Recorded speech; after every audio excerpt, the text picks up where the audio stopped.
सध्या प्रत्येक महिलांच्या मनात एकच प्रश्न आहे. आमचे मार्च आणि एप्रिल महिन्याचे पैसे येणार का नाही? पैसे बंद झाले आहेत का? आणि आम्ही पात्र असूनही हप्ता का आला नाही?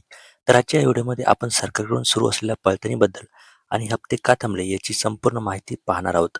त्यामुळे व्हिडिओ शेवटपर्यंत नक्की बघा.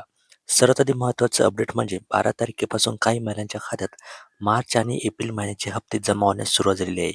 13, 14, 15 आणि 16 तारखेला देखील अनेक महिलांच्या खात्यात पैसे आलेले आहेत.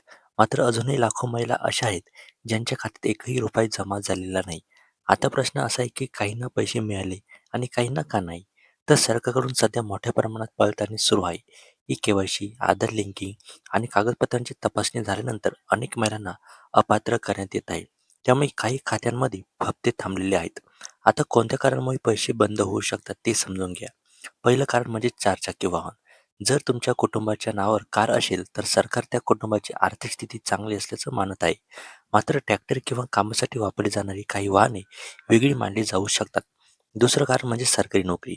घरात कोणतीही व्यक्ती सरकारी सेवेत असेल तर त्या कुटुंबाला या योजनेतून अपात्र ठरवलं जाऊ शकतं. तिसरं कारण म्हणजे उत्पन्न आणि टॅक्स. जर तुमच्या कुटुंबातून नियमित इन्कम टॅक्स भरला जात असेल किंवा उत्पन्न मर्यादेपेक्षा जास्त असेल तर सरकारकडून पैसे थांबवले जाऊ शकतात. चौथं महत्त्वाचं कारण म्हणजे इतर योजनांचा लाभ. जर तुम्ही आधीपासूनच संजय गांधी निराधार योजना, दिव्यांग पेन्शन किंवा अशाच इतर योजनेचा आर्थिक मदत घेत असाल तर लाडकी बहीण योजनेचा हप्ता इथे बंद होऊ शकतो. तसेच वयाची अट देखील खूप महत्त्वाची आहे. 21 ते 65 वर्षे या वयोगटात नसलेल्या महिलांना हप्ता मिळणार नाही. आणखीन एक महत्त्वाचा मुद्दा समजून घ्या. एका रेशन कार्डवर मर्यादित महिलांनाच लाभ दिला जात आहे. त्यामुळे काही घरांमध्ये सासूला पैसे आले पण सुनेचे पैसे थांबले अशा तक्रारी सुद्धा समोर येत आहे.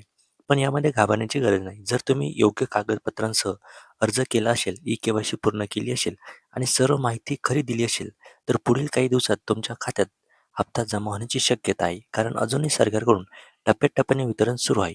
काही वेळेस संध्याकाळी किंवा रात्री उशिरा देखील पैसे जमा होत आहे.